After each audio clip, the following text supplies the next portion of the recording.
So, welcome back to more of the Legend of Heroes Trails in the Sky. Right here, I'm at the ex-mayor's manor, because I wanted to show something. If you talk to the gardener here, he says this mansion's actually property of the Royal Army now. Yeah, makes sense, though if a new mayor is elected, I don't know if they'd move into this place or not. And I guess we'll find out. But the main reason why I'm here is, my notes say to talk to one of the maids upstairs.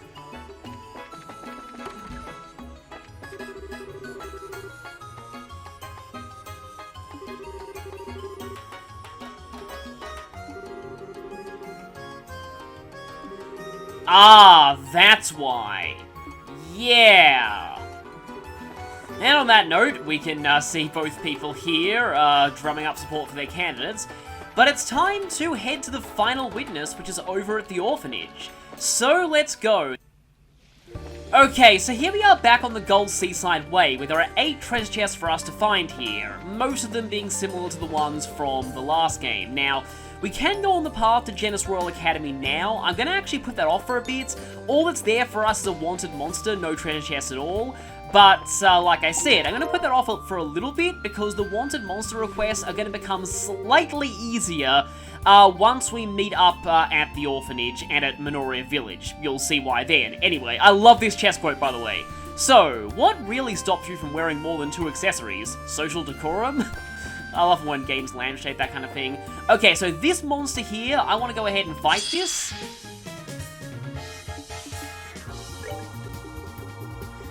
Because these things here, the Crocodile, they drop the fish egg, which is a requirement for the Come Ingredient Hunters request. So obviously want to get that out of the way.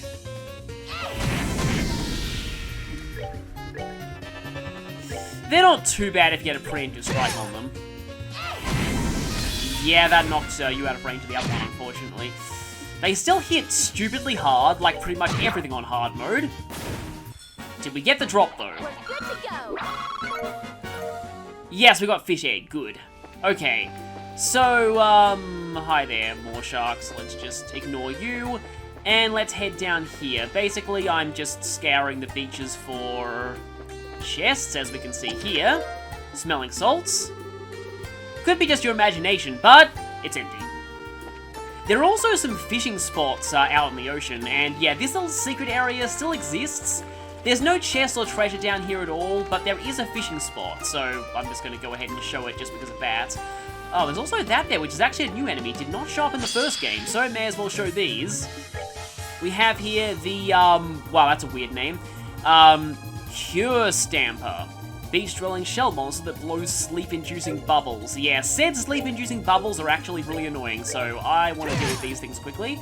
They seem to have high physical defense, though. Good thing Firebolt EX will still cancel them. And utterly destroy them. Good to know. Those things do not like magic at all. And they drop fishing bait, which is good. See, I believe there is a fishing spot here. Now, there used to be shining palms around this area, but there are not any here. I know there's a fishing spot somewhere out in the middle of the ocean on this road. But I'm just here for the chest right now. Like I explained earlier, I'm going to take care of the fishing later. Hi there, you're probably going to attack me, aren't you? When you gaze long enough into the empty chest, the chest gazes back into you. And attack. Yeah, I thought so. Okay, yeah, that does damage and blind. I don't really feel the need to fight you right now. Let's just keep going. So yeah, I'm still not entirely sure how I'm going to handle the reused areas from past games, because if you played FC, and this game pretty much assumes that you have,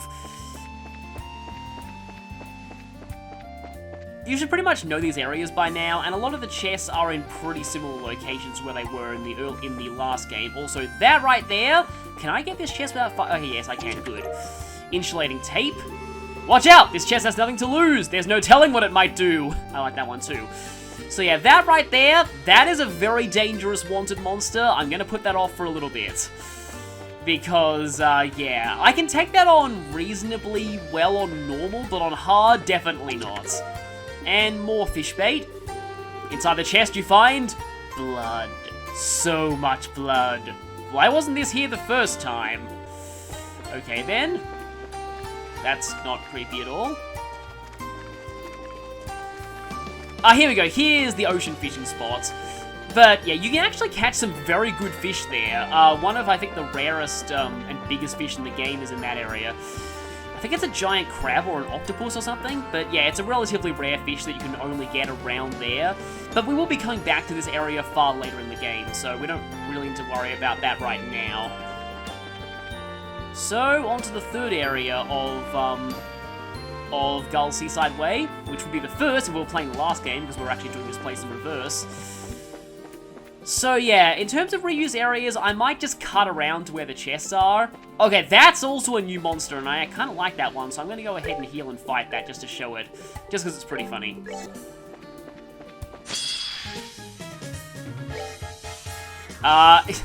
Introlmumu. That's a very weird name. Soft-bodied forest monster. So yeah, very, very strange looking thing there. And I think the flying shrimp was in the last game, I'm pretty sure. Just love Introlmumu. It's just such a weird name. And a very weird looking thing.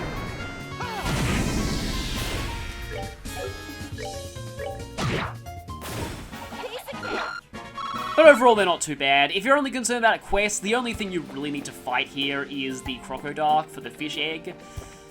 And here's another chest. Purging Balm. You nearly tear the top of the chest off its hinges in excitement to open it. Your face falls as you realize there's nothing inside.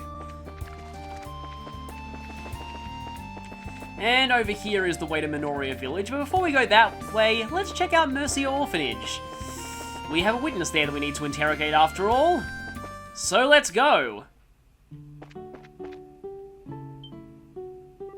Yeah, it's been a long time since we were last here, but it seems like they actually did manage to rebuild the place.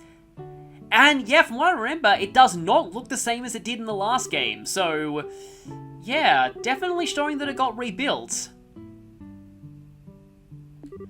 Everyone back at Minoria was helping out with this, and they got funded by the school. It was a group effort.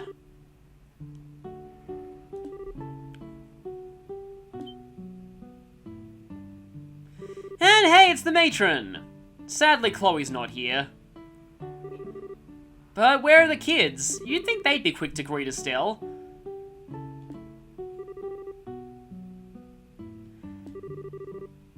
Yeah, so Agate would have met her before.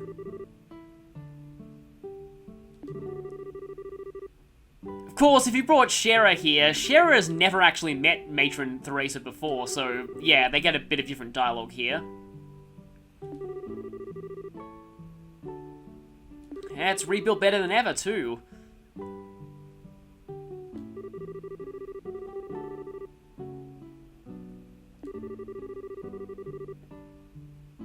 No, it is a memento of her late husband, after all.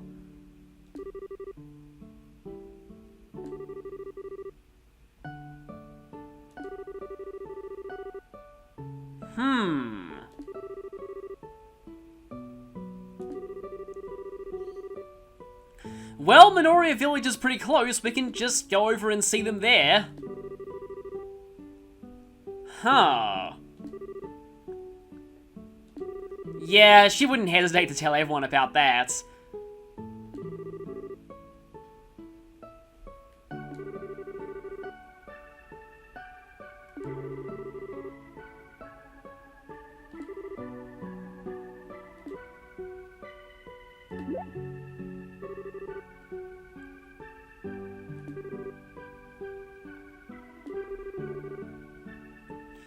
Yeah, he was here when we last saw you. Has anyone filled her? Yeah, Chloe has. Thought so.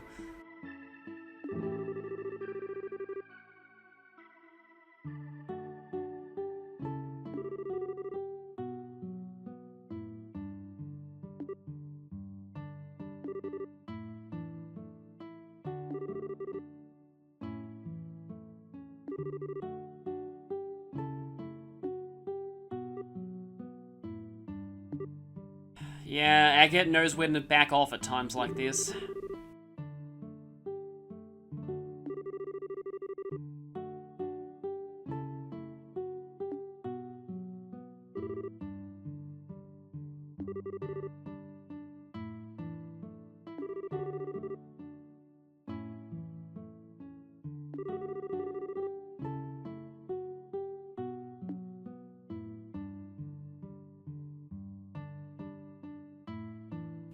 I don't know why I'd forgotten about that scene. That's a really nice one.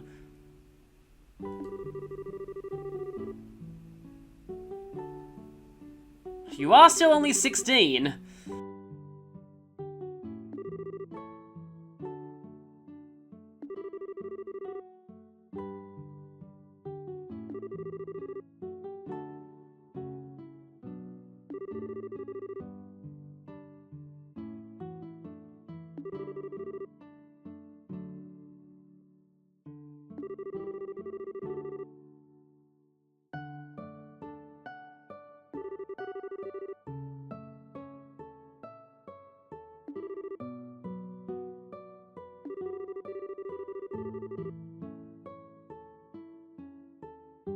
You all went through a lot together last time.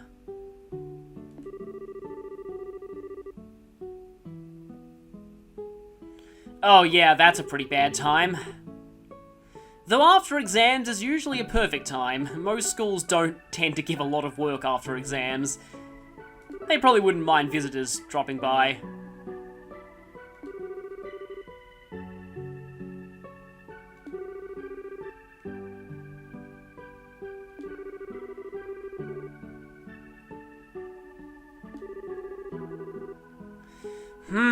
Yes, I wonder who that could be. So, yeah, we've got to do pretty much everything ourselves.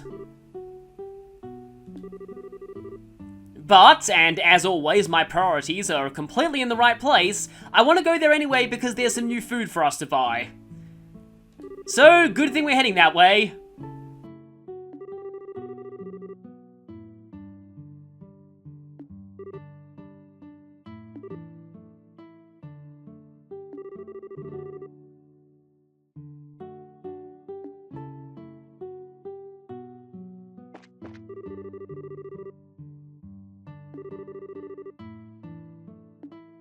Yeah, we'd be happy to.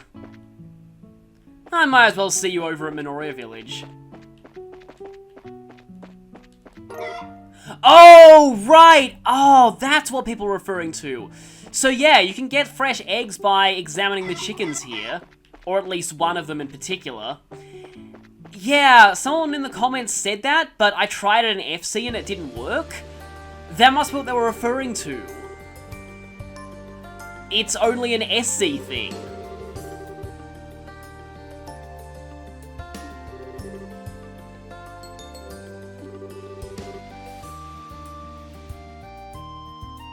Estelle's mother was definitely a strong woman. Did you ever meet her? I know you met Cassius.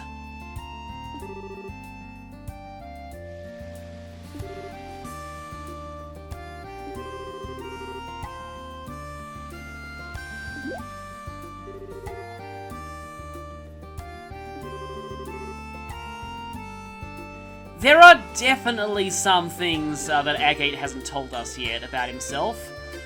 I did mention back in FC that Agate doesn't really get that much character focus until the second game.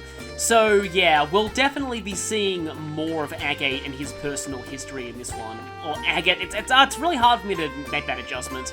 It's said as Agate in voice acting in later games, so yeah, I'm gonna have to correct myself. Anyway, here we are in Minoria Village. Yeah, that was back when you got caught up chasing those special ops soldiers. Quiet as a church, ironic, being one of the few towns that doesn't actually have a church. Actually, Ravenu doesn't either.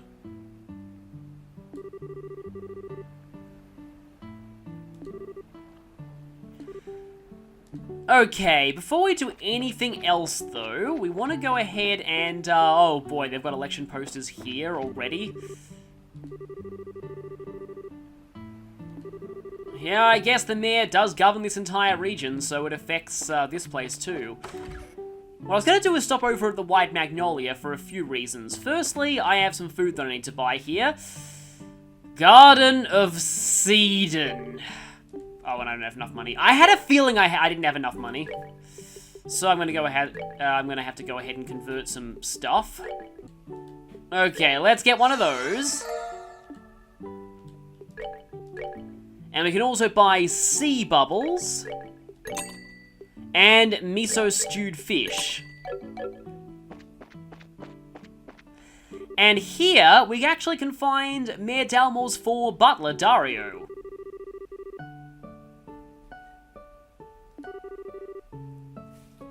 What are you talking about? You were there back when he got arrested, weren't you? Huh. That's interesting. Maybe he's just drunk? Anyway, the place we need to go is this windmill. Which obviously will bring back memories for Estelle, because this is where she and Joshua had that awkward force-feeding moment. Which, there's actually, like, full art of in the Evo version of FC, which I can show on screen now if you want to see it. Yeah, the Evolution versions do have some pretty good art. Obviously, do not look up SC Evo's art, because it's for a lot of very spoilery moments.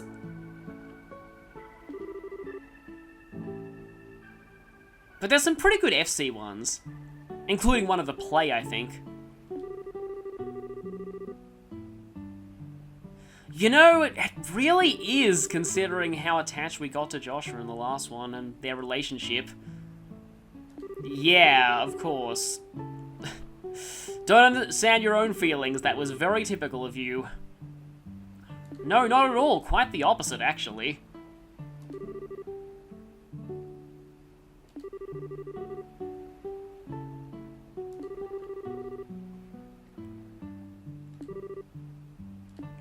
Well, again, funny you should mention that, because it's actually right here. See that sign that says Sunday School on the door?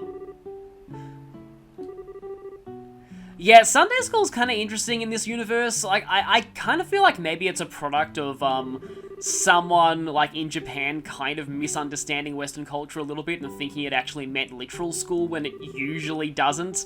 It's usually just a religious thing, but in this universe, they actually do some education there as well as religious studies.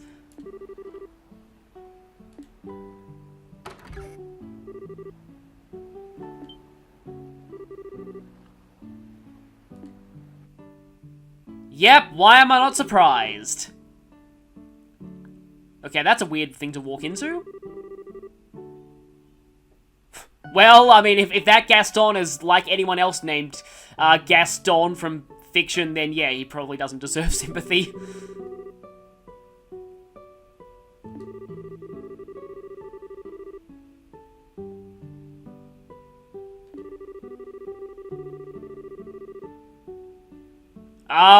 What are you teaching those kids, Kevin?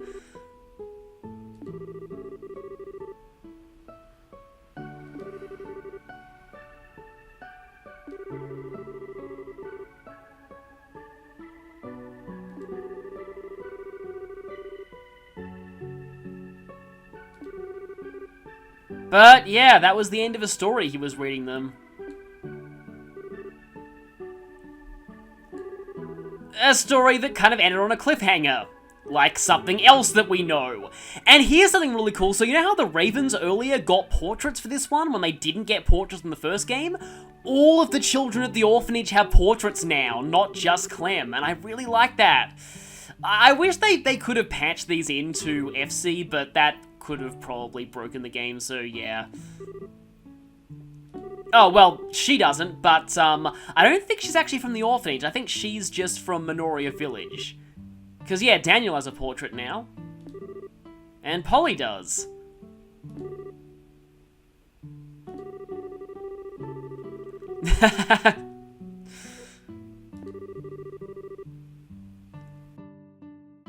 Getting roped into reading an entire book to them in one day. An entire book in several installments. Yeah, I feel bad for someone who would have to do that. But I can see that happening. I can really see that happening.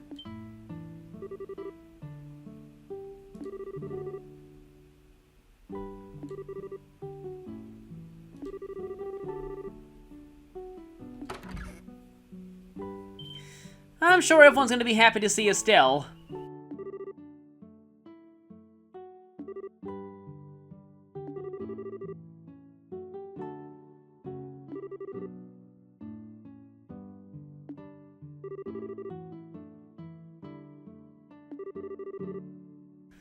Unfortunately, we don't really have time to. We're kinda here for work.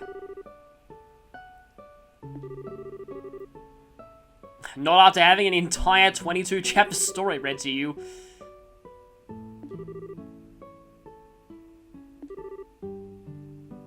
Yeah, Kevin's pretty hard to forget.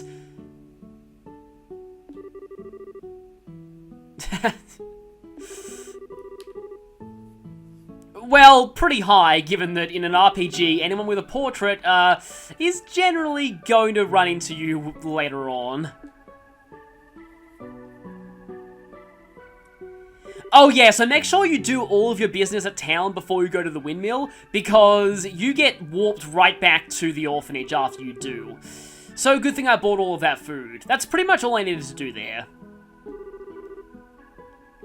I guess you know him. He does seem to wander around a lot.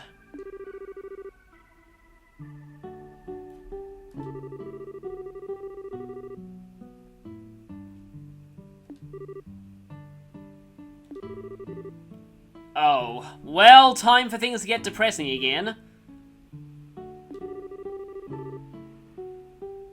That's technically not a lie.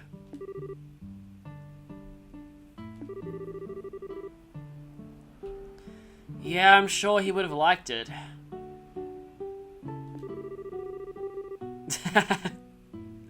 Yes, I'm sure you do.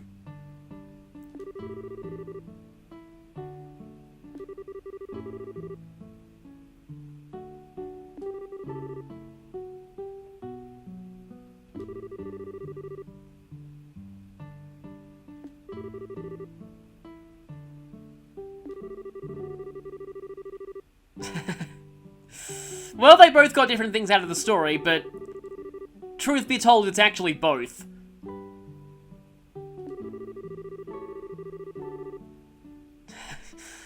Kids being interested in a young adult series, that kind of thing does definitely happen a lot.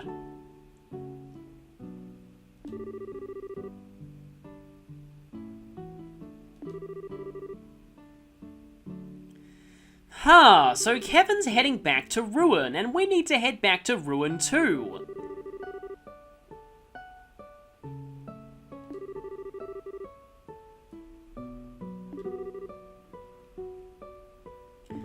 Yeah, Brazier business and also society investigations, but, yeah.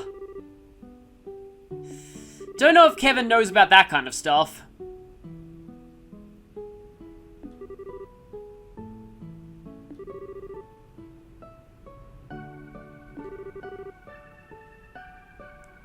Polly's usually kind of out of it at the best of times, though, so can we really trust what she saw? Okay.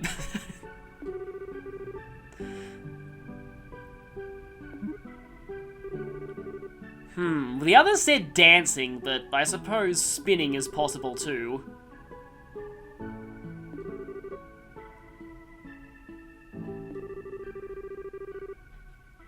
Yeah, like I was saying, she tends to do that a lot.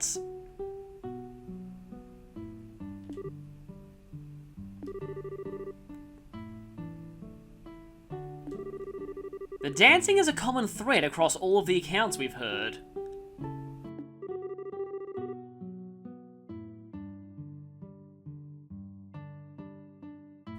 Flying away is also a common thread.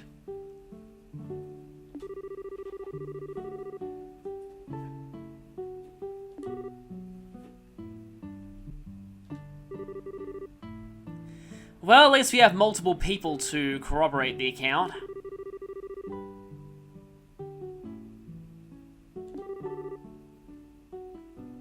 The white shadow always flies away in some direction.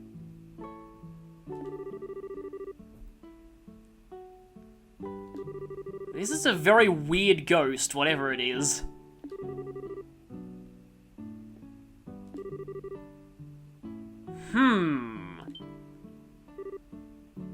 What kind of ghost would wear a mask? Which is exactly what Agate is saying. Why does this game anticipate what I say all the time? But yeah, the mask is important because that's a detail no one else mentioned. And if there was someone wearing a mask, it definitely seems like they could be up to no good. I mean, people don't really go around wearing masks for no reason.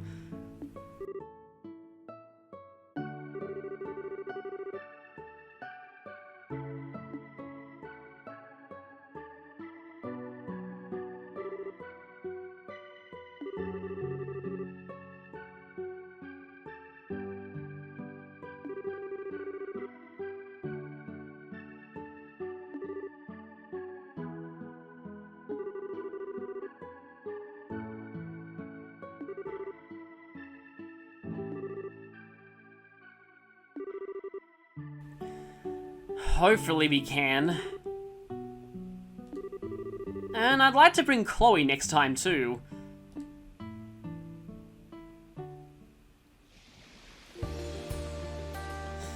And so, we've got all 3 witness accounts. It's time to head back to Ruin. Yeah, she pretty much does. Can you pull some strings and actually do that?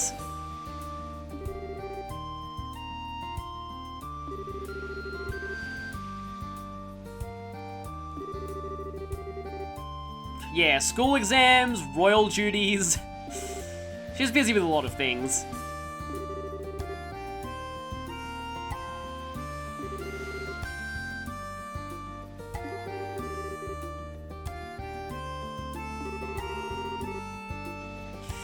Especially on hard mode, we could always use the extra backup.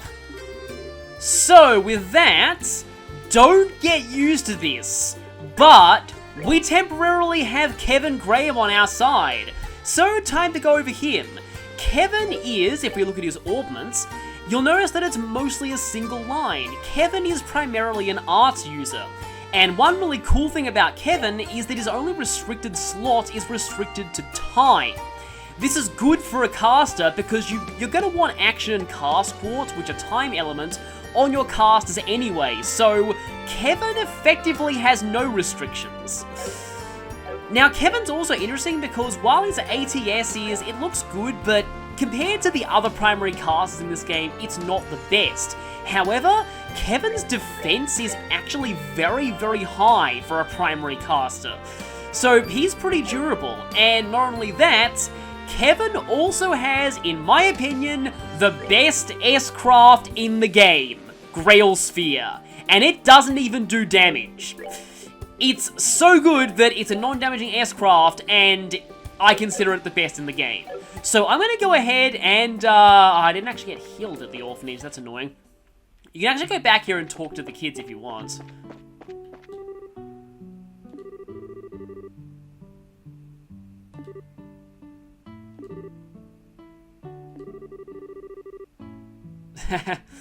Well, hopefully we'll figure out his schedule.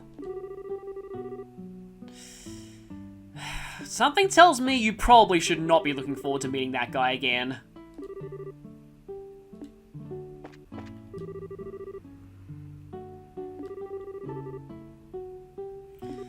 Oh, don't worry, I'm sure we'll get a chance for you to meet Joshua again.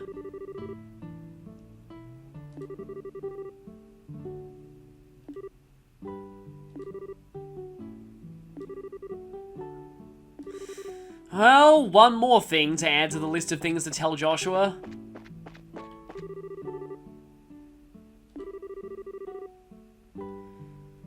Well, Estelle and the guard at Airleton have already found it pretty scary to begin with.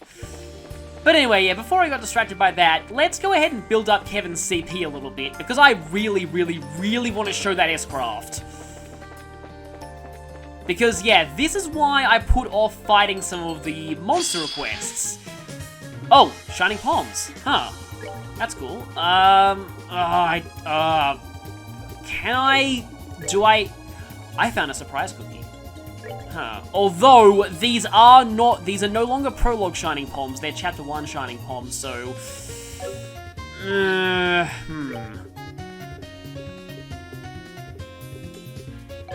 Can I do this?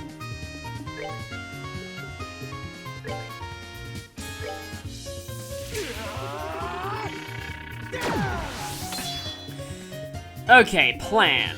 I'm gonna buff strength.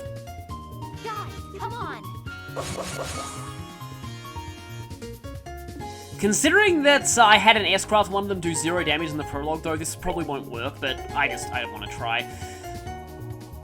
That, and then I'm going to S-Craft unload. Oh, yeah, this is not going to work. No way is this going to work.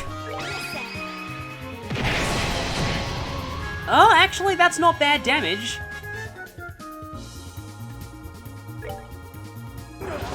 I probably should have waited until the 10% strength turn, but let's see. Oh, so close! It's gonna run, isn't it? No, it's not gonna run. Huh.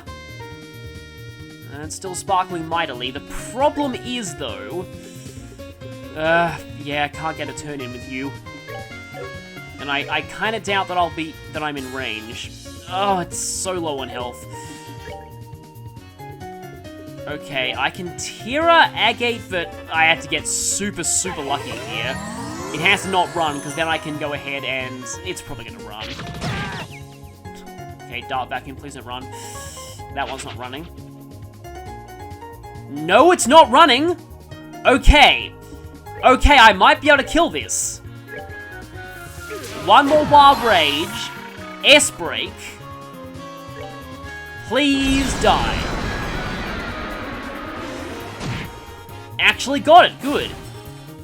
Now I just have to beat that Introlmumu thing, which has a very weird name. Oh, I should probably... I'm glad you didn't run there, because if you had, then Agate would not have got the experience from this. Well, you ran there, so,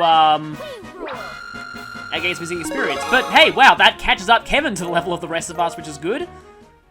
You also drop your rare drop, the Crest Charm. I don't think Shining Palms can drop that in the first game, but I never had any of them drop that for me.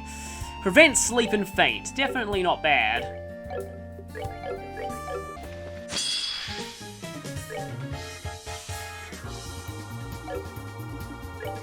Okay, red hammerheads now show up with regular hammerheads in encounters, which is pretty cool.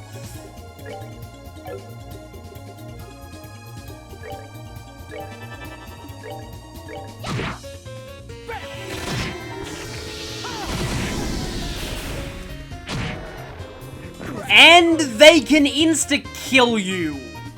I forgot they could do that!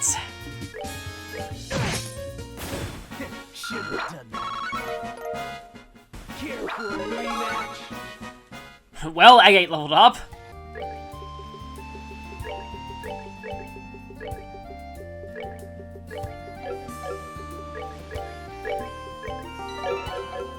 Okay, so here I am at the Wanted Monster on the Seaside Way, with full CP on Agate and Kevin. There's a reason for this. This fight gave me trouble on my test run, and that was on normal mode. So I'm expecting to have a painful time here. Let's go. With this, we have 3 of these things, and already they're going for Kevin. Okay, so we have the Cobalt Saber, slightly weak to fire, and it says here high physical defense but weak to arts. Okay then.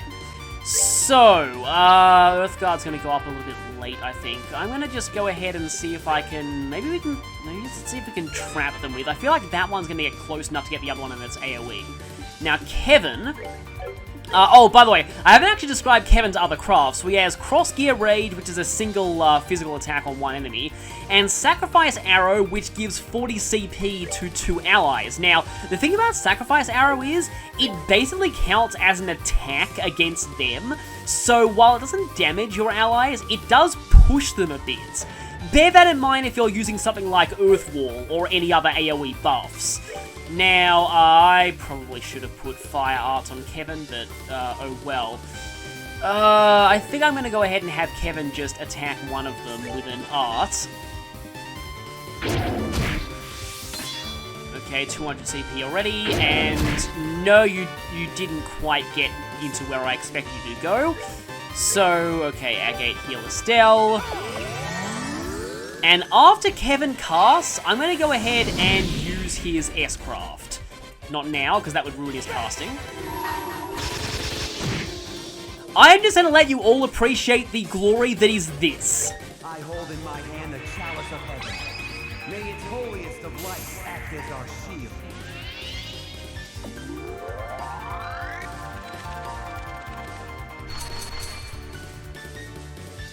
So, it's often said that you can tell a Xenoblade fan by the fact that they can recite Dundan's entire Blossom Dance speech off by heart. I think you can tell a Trails in the Sky fan by those who can recite Kevin's Grail Sphere speech off by heart. It's just such a cool speech, I've always loved that. But anyway, yeah, you see what that does.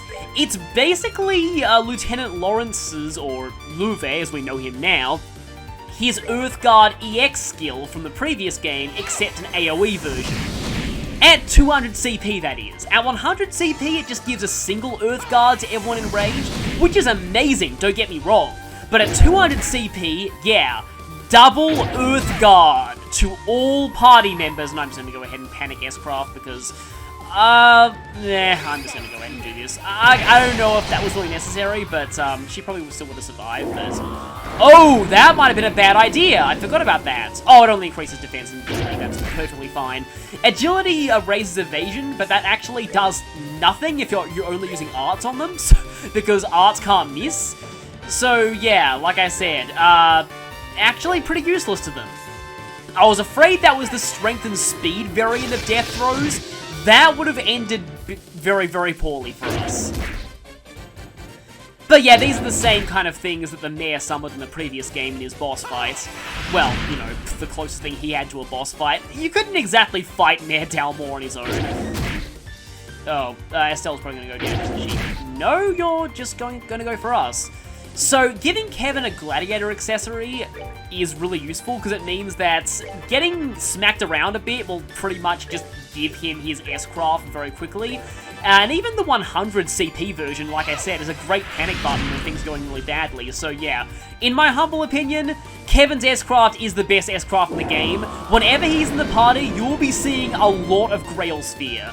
Make use of it as much as you can at this point in the game, because by the time we get back to Ruin, he will be leaving us. You can tell that from the fact the shops were not selling crossbows. Anyway, I over-prepared for that fight, but trust me, that fight is painful if you're under-prepared. So anyway, in here oh yeah, we do have a chest. I think you're a monster chest. I'm gonna go ahead and save, just in case you're a monster chest. No, you're not a monster chest, good. I'll have you know that if you could take multiple items from the same chest, the economy would collapse! I'm so sorry, but Ice Cream already beat you to the punch there. I'm actually not entirely sure if there's an infinite mirror recipe in SC. There probably is, I just need to look hard enough. I haven't actually fought any of those Chandelure plants. That's what I call them, because yes, they are Chandelure plants. Yeah, I'm just gonna go ahead and head straight to the next monster battle here. Let's go ahead and heal a little bit with Kevin. Kevin's default quartz setup does kind of lean him towards being a healer, but I personally find he's better either using buffs or going full offense. Chloe's generally better in the healing department. So over here is Vista Forest Road. Now, just like the first game, there's no chest here. So all we need to worry about is the monster request, which is on the second screen, and I'll cut to where it is. So it should be right down... Where are you? There it is.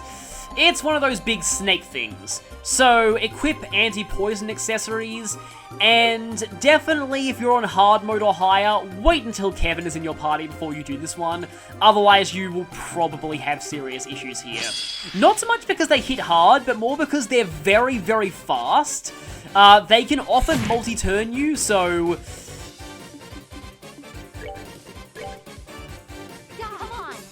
So yeah, having a third party member definitely helps here. Especially when said third party member can use Grail Sphere. It's Flame Smash that I want here. They do take a bit of punishment before going down, but they are weak to both fire and wind arts. I wonder if I'll be able to show Kevin's victory quote here. Yeah, like as you can see, they have very low cooldown on Venom, and on their attacks in general, so... I may have to S-Break with Agate soon. Let's see, I'm Should I do it? Yeah, I'm gonna do it. Oh, just out of range. I can only get one of them. That's a problem. And I just pressed the options button to skip S-Break instead of circle because I'm used to Cold Steel 3's controls. Wonder how that'll control the Switch. Yeah, I guess I can probably take some time to talk about how I feel about that. Yeah, Cold Steel 3 on Switch, I'm glad that it's being released on more platforms, but definitely play at the very least Cold Steel 1 and 2 before you play Cold Steel 3, or you'll be very confused. But I would recommend that you at least play Sky FC and SC, as well as, if you can, the Crossbell games. If not, look up a summary of the Crossbell games. Because, yeah, Cold Steel 3 is the Infinity War of the Trails series. Going into it as your first Trails game is not advised because that's equivalent to going into Avengers Infinity War as your first MCU film. Seriously, don't do it. I mean, the good news is that its announcement has at least prompted a lot of people to start playing the Sky games and the earlier Cold Steel games. So, yeah, at least we can say that. Okay, yeah, I think I should just go for... Crit Turn will be nice. And unfortunately, Agate is too hurt to use Wild Rage here. Yeah, so as I said before, I still personally don't find the Wild Rage plus Spam S-Craft strategy to be very good on hard mode. On normal, it's fine. On easy, it's probably a complete game breaker. But anything higher, it just delays Agate's turn way too much. Okay, speaking of, not good.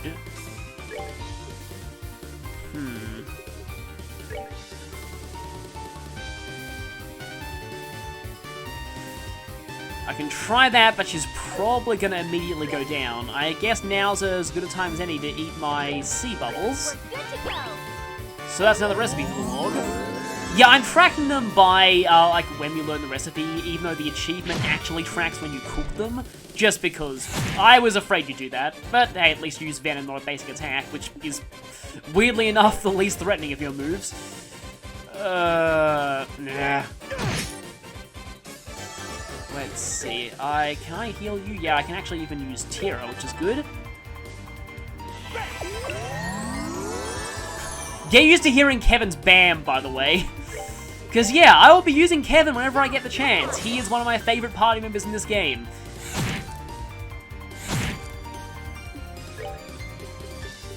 He is, like, part of the reason why arts are so good in this one. You know what, I suppose I can at least show Cross-Gear Rage.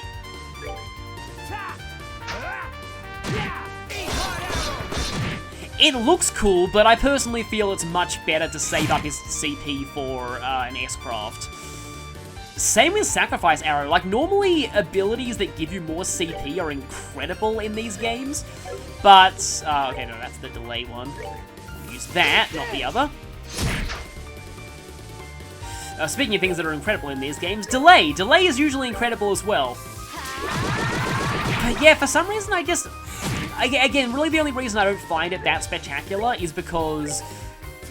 is simply because I would rather save Kevin's CP for S-Crafts. But still, I mean, it's a cool looking move, so I guess I can show it off to finish that thing. And let's see if this finishes it. Yes, good, okay. So yeah, this goes a lot less smoothly if you don't have Kevin.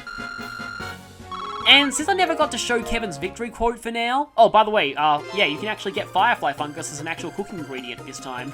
Looks like Orvid's successfully spread the word about it. But, yeah, Kevin is voiced by, Keith Silverstein, actually. And he does kind of a different voice to what he normally does in most roles that he's in. He sounds a lot more casual as Kevin, and I like that. Okay, so that's 2 monsters dealt with. We've demoed Kevin a little bit, and we got the 3rd testimony. So, next time on Trails in the Sky, we're going to be picking up in Ruin, because by the time we return to Ruin, a big story event is going to happen.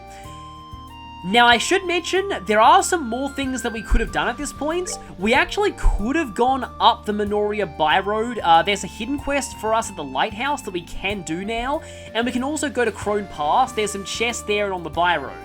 I'm not going to do that just yet because there's going to be a monster showing up at the Crone Pass that I need to deal with later anyway, so I may as well, for the sake of productivity, take care of the Lighthouse quest then.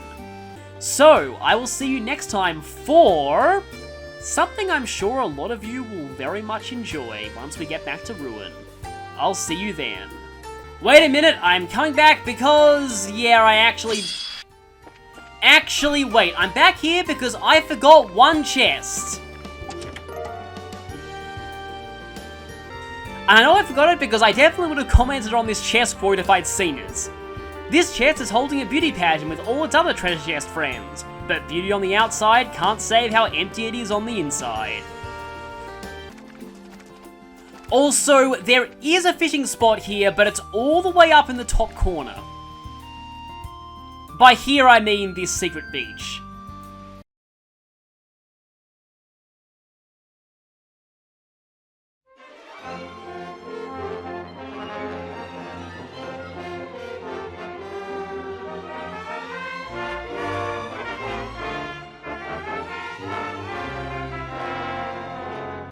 So yeah, this could actually be bad. If you're having trouble with any of these monster quests, you might want to wait until slightly later in this chapter, and there's a reason for that. But for the time being, I feel kind of confident that we can at least try and take this one on now. So let's buff strength and begin. These things are pretty much the same as the giant snakes from the last game. They can try and poison you. They seem to be very fast though, from the look of it. Oh wow, they actually hit very hard when they're not using their poison. I'm surprised that did not put us into crisis music. But anyway, I think I should probably go ahead and heal here just to play it absolutely safe.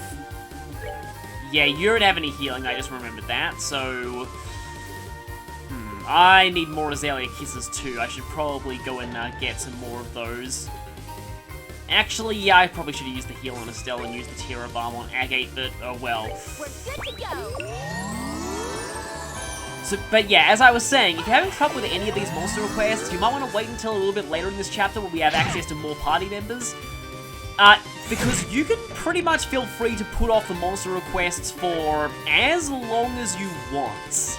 There's really no rush to deal with them, because their deadlines are, well, pretty much non-existent. Let's see if I can... Oh, yeah, Comet can't quite get both of them.